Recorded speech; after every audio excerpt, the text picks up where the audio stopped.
Hello everyone, वंदे मातरम। How are you? I hope आप सब खुश होंगे। आप सबका मेरे यूट्यूब चैनल पर दिल से स्वागत करता हूं कि बच्चे मेरे से जुड़े हुए हैं। मैं प्रयास करता हूं कि इजी तरीके से थोड़ी स्पीड कम रख करके आपको सिखाऊं ताकि अच्छे ढंग से आप हर चीज़ को सीख सकें। वैसे तो यूट्यूब पर बहुत सारे वीडियो मिल जाएंगे कि हर टॉपिक को सीखने के बारे में, but today we are going to learn a new topic, pronoun. सर्वनाम। सर्वनाम क्या होते हैं, how to use them, when to use them, how to identify the mistakes of pronouns. Let's start the video.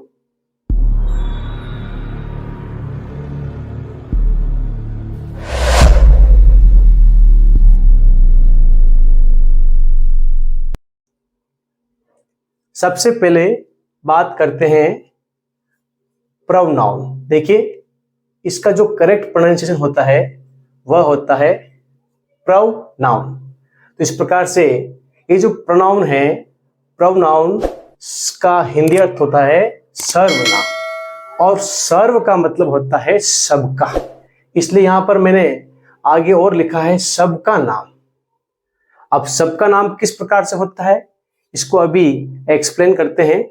देखिए, सबसे पहले तो प्रो और नाउन दो शब्दों से मिलकर के यह प्रोनाउन बना हुआ है। प्रो का मतलब होता है के लिए, फॉर, या के स्थान पर, इंस्टेड ऑफ, और नाउन का मतलब होता है संज्ञा। तो सामान्य तरीके में, सामान्य सी बात में ये हमारे सामने क्या बात आ रही है कि ऐसे शब्द जो संज्ञा के स्थान पर काम आते हैं उनको प्रोनाउन कहते हैं। देखते हैं इसकी डेफिनेशन क्या है। Definition: a word that is used, ऐसा शब्द जिसका प्रयोग होता है इंस्टेड ऑफ, के बजाय, अ नाउन, संज्ञा के स्थान पर, और नाउन फ्रेज या संज्ञा समूह जो होता है, संज्ञा के शब्दों का समूह होता है उसके स्थान पर होता है। ऐसे सभी शब्दों को हम प्रोनाउन कहते हैं।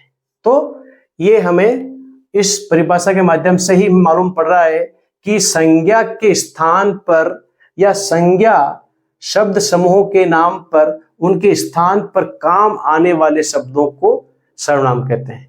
वैसे तो आप क्लास फर्स्ट से पढ़ते आ रहे हैं कि संज्ञा किसे कहते हैं, सर्वनाम किसे कहते हैं, बट बात ये नहीं है।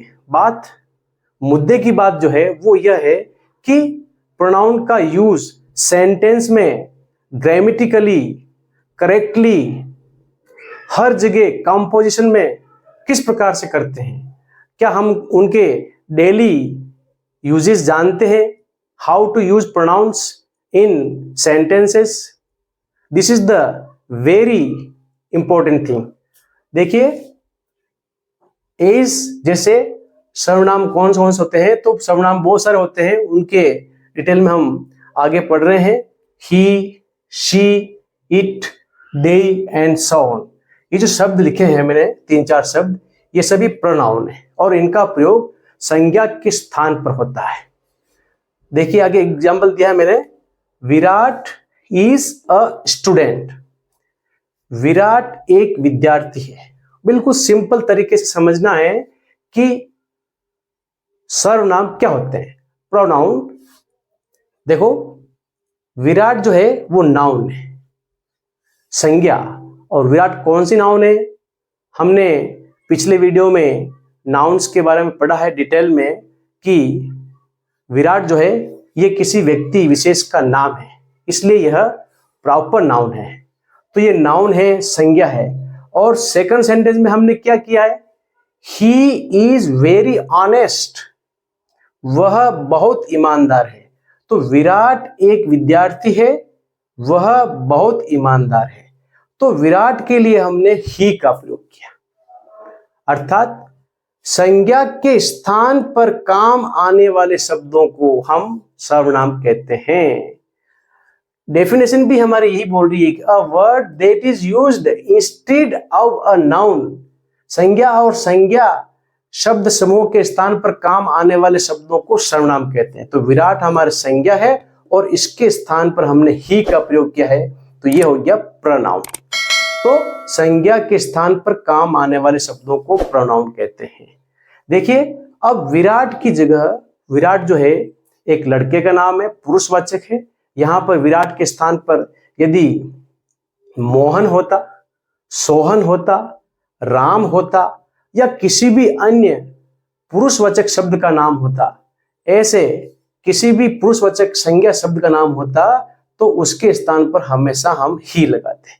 पुरुष कोई भी हो और एक वचन है तो उसके लिए हम ही का प्रयोग करते हैं। तो सारे जितने भी पुरुषवाचक एक वचन संज्ञाएं होती है उनके लिए हम ही का प्रयोग, इसलिए हमने यहाँ पर परिभाषा में लिखा है ऊपर हेडिंग में सबका नाम, सर्वनाम का मतलब सबका नाम, मतलब ही जो है वो जितने भी पुरुषवाचक शब्द हैं सबके लिए काम आता है, इसलिए इसका नाम सर्वनाम रखा गया है।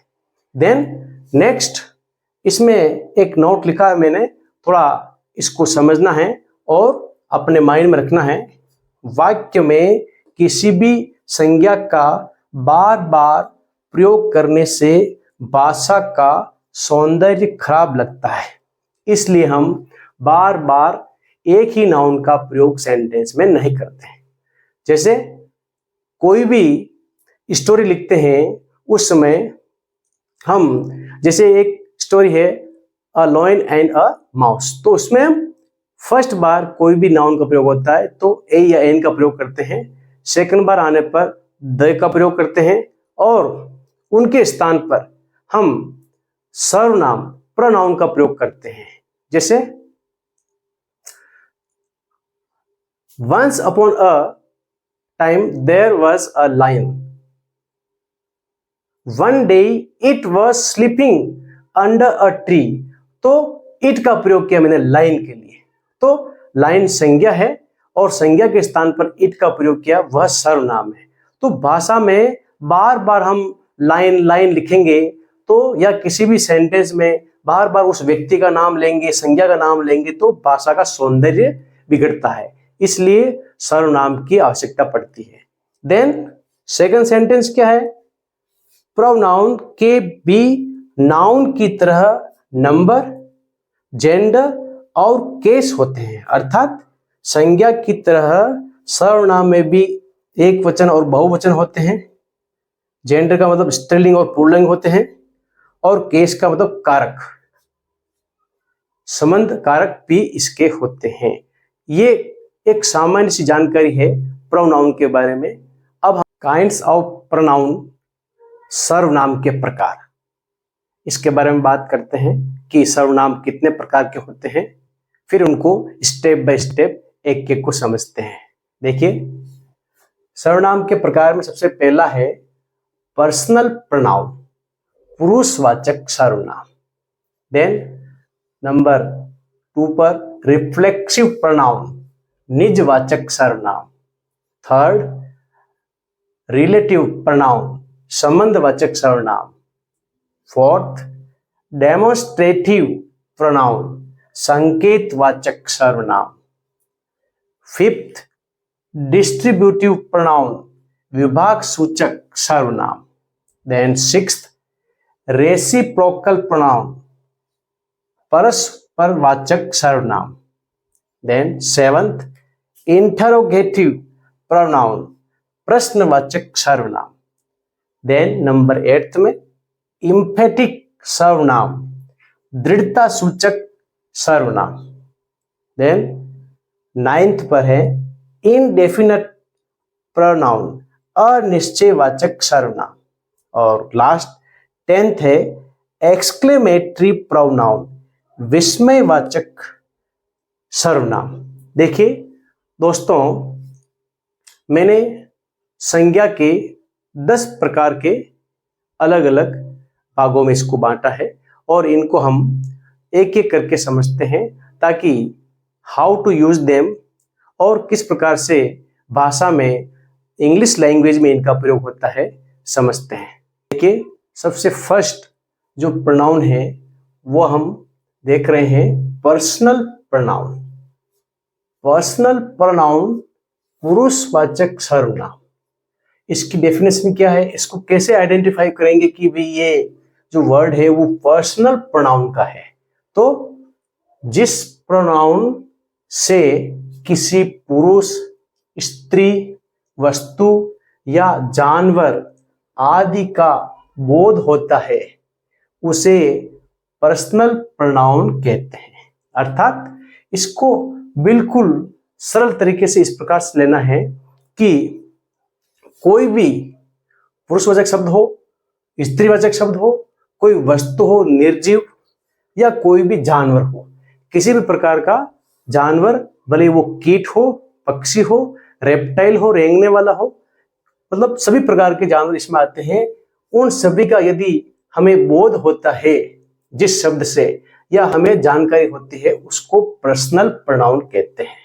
अब इस पर्सनल प्रोनाउन के 3 प्रकार हैं, उनको देखते हैं। Kinds of personal pronoun. Number first पर है फर्स्ट पर्सन। देखिए, आपने संस्कृत में पढ़ा होगा उत्तम पुरुष, मध्यम पुरुष और अन्य पुरुष, बस वही है। इंग्लिश में भी इसको थोड़ा सा इस कॉन्सेप्ट को क्लियर करना है ताकि आगे जाकर के इनका हम सही ढंग से यूज कर सकें। तो फर्स्ट पर्सन कौन कौन से होते हैं इंग्लिश में? फर्स्ट पर्सन को उत्तम पुरुष कहते हैं हिंदी में। अब वक्ता, वक्ता या बोलने वाला।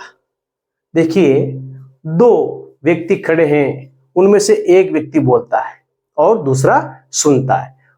जो व्यक्ति बोल रहा है उस समय वक्ता है या बोलने वाला होता है वाक्य में, या दोनों में से जो भी बोल रहा है वो होता है फर्स्ट पर्सन। तो फर्स्ट पर्सन में हमारे इंग्लिश में केवल अपने को 2 शब्द ही ध्यान रखने हैं, आई और वी। आई और वी तथा इनकी जो फैमिली में जो वर्ड आते हैं वो सब फर्स्ट पर्सन होंगे। देन सेकंड पर्सन अर्थात मध्यम पुरुष। तो मध्यम पुरुष कौन होता है? सेकंड पर्सन, श्रोता या सुनने वाला।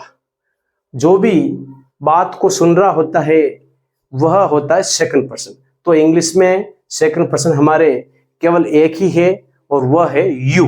क्या है? यू। यू और यू की जो फैमिली में शब्द आते हैं, जितने भी प्रोनाउन आते हैं वो सब सेकंड पर्सन में आते हैं। देन नंबर 3 पे बात करते हैं थर्ड पर्सन, अन्य पुरुष। नाम से मालूम पड़ रहा है थर्ड पर्सन, किसी अन्य व्यक्ति के बारे में बात हो रही है, अर्थात जिसके विषय में या बारे में बात की जाती है। 2 व्यक्ति मिलकर के बातें कर रहे हैं, उनमें से एक व्यक्ति बात को बोल रहा है, दूसरा व्यक्ति सुन रहा है, और दोनों मिलकर के किसी अन्य व्यक्ति के बारे में या वस्तु के बारे में बात कर रहे हैं, तो वह होता है थर्ड पर्सन। तो थर्ड पर्सन में जिसके बारे में बात की जाती है, जिसके बारे में चर्चा होती है, उसको कहते हैं थर्ड पर्सन। आई, वी और यू के अलावा दूसरा जो प्रोनाउन होता है वो सब थर्ड पर्सन में आते हैं। तो ऐसे बहुत सारे प्रोनाउन हैं, उनमें से कुछ हमने लिए यहाँ पर, he, she, it, they and so on. तो ये सब जो है थर्ड पर्सन है, क्योंकि ये आई और वी और यू, ये तीनों जो वर्ड हैं इस फैमिली में नहीं आते हैं। इन तीनों वर्ड आई, वी और यू के अलावा जितने भी प्रोनाउन होते हैं वो सब थर्ड पर्सन में आते हैं। आई थिंक विद्यार्थियों, आपको पर्सनल प्रोनाउंस के बारे में एक सामान्य जानकारी हो गई होगी, अच्छे से क्लियर हो गया होगा कि पर्सनल प्रोनाउन 3 प्रकार के होते हैं, first, second and third person. Now I have made a table of pronouns. आपके लिए मैंने सर्वनाम की एक सारणी तैयार की है, जो समय समय पर इंग्लिश लैंग्वेज में, कंपोजिशन में, सेंटेंस बिल्डिंग में या सेंटेंस को ट्रांसफॉर्म करने में हर जगह काम आएगी। इसको आप अच्छे से याद कर लेना है, समझना है, ताकि ये हर जगह हमारे आगे काम आती रहेगी। देखिए, पर्सन का मतलब पुरुष, सब्जेक्ट मतलब कर्ता ऑब्जेक्ट का मतलब कर्म, पॉसेसिव के अंदर before noun, after noun, reflexive emphatic pronoun मतलब निजवाचक सर्वनाम। देखिए सबसे पहले फर्स्ट पर्सन आई है और आई की फैमिली में जितने भी वर्ड है इस लाइन में ये सब फर्स्ट पर्सन होंगे, क्योंकि आई फर्स्ट पर्सन है तो इसकी फैमिली के सभी मेंबर फर्स्ट पर्सन में होते हैं। तो इसका मतलब मैं होता है, मी का मतलब मुझे, माई का मतलब मेरा, माइन का मतलब मेरा, माई सेल्फ। आई एक वचन है, जब एक वचन का रूप हो तब हमें पीछे SELF सेल्फ का प्रयोग करना है, ये ध्यान रखना है। यहां पर हमने दो बातें की है, बिफोर नाउन, आफ्टर नाउन। भाई इस लाइन में जितने भी प्रोनाउन हैं ये सब प्रोनाउन का प्रयोग हमें संज्ञा से पहले करते हैं और इन सब प्रोनाउन का प्रयोग संज्ञा के बाद में होता है। कैसे होता है देखिए इसका example, this is my book, ये सेंटेंस है, इसमें हमने दिस इज माई बुक, तो बुक जो है वो नाउन है और नाउन के पहले हमने माई का प्रयोग किया, तो दिस इज माई बुक, यह मेरी पुस्तक है। देन इस वाले में क्या होता है, दिस बुक इज माइन, इसमें हमने दिस बुक पहले लिखा, वह संज्ञा है, और उसके बाद में हमने लिखा माइन। तो इस प्रकार से ध्यान रखना है कि ये जो लाइन है बिफोर नाउन इसका यूज होता है और इसका यूज होता है after noun. Then number second चलते हैं, देखो वी, यह भी फर्स्ट पर्सन है, इसका मतलब हम होता है, अस का मतलब हमें, आउ का मतलब हमारा, आउस का मतलब हमारा, आउ सेल्व्स हम स्वयं या हम सब स्वयं। देखिए हम बहुवचन है वी, इसलिए इसमें सेल्व्स का प्रयोग किया है, एक वचन में सेल्फ लगाते हैं, बहुवचन में सेल्व्स लगाते हैं। देन आगे बढ़ते हैं, सेकंड पर्सन है यू। यू में भी एक खास बात है, उसका विशेष ध्यान रखना है। यू जो है यह एक वचन के रूप में भी काम आता है और बहुवचन के रूप में, दोनों ही रूप में सिंगुलर और प्लूरल इसका यूज होता है इंग्लिश में। इसका अर्थ हिंदी में तुम या आप हो सकता है और एक वचन और बहुवचन दोनों रूप में काम आता है। देन ऑब्जेक्ट के रूप में यू का मतलब तुम्हें या आपको, यो का मतलब तुम्हारा या आपका, योज तुम्हारा या आपका, एक वचन के रूप में काम आएगा तब योर सेल्फ तुम स्वयं, योर सेल्व्स तुम सब स्वयं। देन थर्ड पर्सन में बात करते हैं, ही का मतलब वह, पुरुषवाचक, तो जितने भी पुरुषवाचक शब्द होते हैं उन सब के लिए ही का प्रयोग करते हैं। ऑब्जेक्ट होगा इसका हिम, उसे, हिज का मतलब उसका, हिज का मतलब उसका, हिम सेल्फ का मतलब वह स्वयं। देन शी का मतलब वह होता है, लेकिन इसका प्रयोग स्त्रीवाचक शब्दों के लिए करते हैं। ह का मतलब उसे, ह का मतलब उसकी, हज का मतलब उसकी, ह सेल्फ का मतलब वह स्वयं। देन इट का मतलब होता है यह, इसका प्रयोग हम मानव रहित वस्तुओं के लिए करते हैं।